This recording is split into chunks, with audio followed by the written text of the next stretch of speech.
Hello everyone. In this video, I'll show you step-by-step how to download songs on Samsung.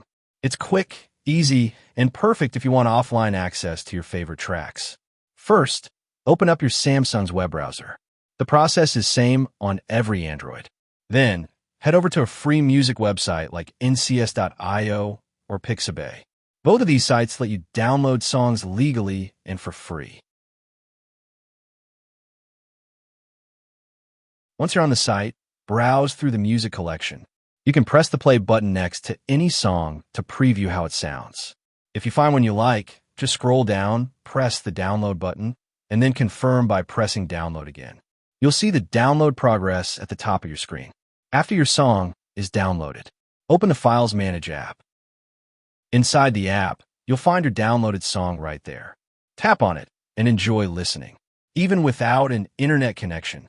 And that's it. You successfully downloaded and played music on your Samsung phone. If you find this video helpful, don't forget to give it a thumbs up and subscribe to our channel for more tech tips and tricks. Thanks for watching.